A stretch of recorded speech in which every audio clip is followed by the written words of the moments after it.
প্রধান উপদেষ্টা, আপনার একটা কথা বলি, আমরা আগেও বলেছি এই সরকারের সকল উপদেষ্টার এক পা অন্য দেশে, বিপদ হইলে ভাইগে যাবে, কিন্তু আমরা দৃঢ়ভাবে বিশ্বাস করি আপনি ভাগবেন না। এর প্রমাণ, আপনি যদি ভাগতেন পৃথিবীর কোন দেশ আপনারে রাখতে চায় না বলেন? তাহলে হাসিনার আমলেও 10 তলা বিল্ডিং পাইয়া আপনার আদালতে হাজিরা আপনি দিতে আসতেন না, আপনি তখনই বিদেশ থাকতে পারতেন। আপনি এই দেশে থাকতে চান বলেই আপনি আসছেন, আমরা বিশ্বাস করতে চাই।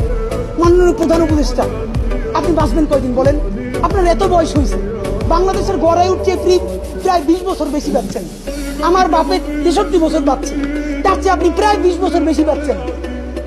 মাঝে মধ্যে মৃত্যু বেঁচে থাকার চেয়ে অধিক। মাননীয় প্রধান উপদেষ্টা, আপনি একটা গবেষণা করেন, বাংলাদেশে গত 50 বছরে কোন রাষ্ট্রপ্রধানের 30 মিনিট 40 মিনিটের বক্তৃতা, রিক্সা চালক, ভ্যান চালক, সবজি বিক্রেতা, বিশ্ববিদ্যালয়ের প্রফেসর, ছাত্র জনতা আধা ঘন্টা বসে তার বক্তৃতা শুনে নজির নাই, যেটা আপনারটা হয়েছে।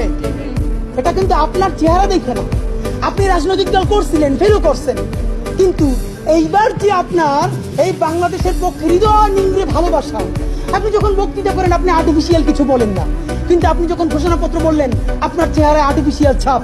ইদানিং আপনি স্ক্রিপ্ট দেখে দেখে বক্তৃতা করেন, এগুলো আমরা চাই না। মাননীয় প্রধান উপদেষ্টা, আপনার অন্তরে যা আছে, আপনারা যে বাধ্য করে তার কথা বইলে দেন না। আপনারা কি করবে বলেন? আপনারা খুন করবেন? আপনি প্রায় 80 বছর বাঁচছেন, আর কয় বছরই বাঁচবেন?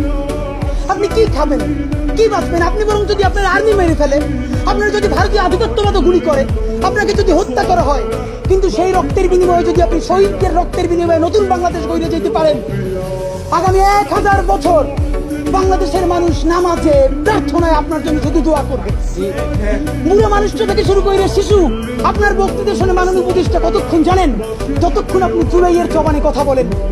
কিন্তু যেই রাজনৈতিক দলের কাছে কোন ধরনের সংস্কার ছাড়া আপনি নির্বাচনের কথা বলতেছেন,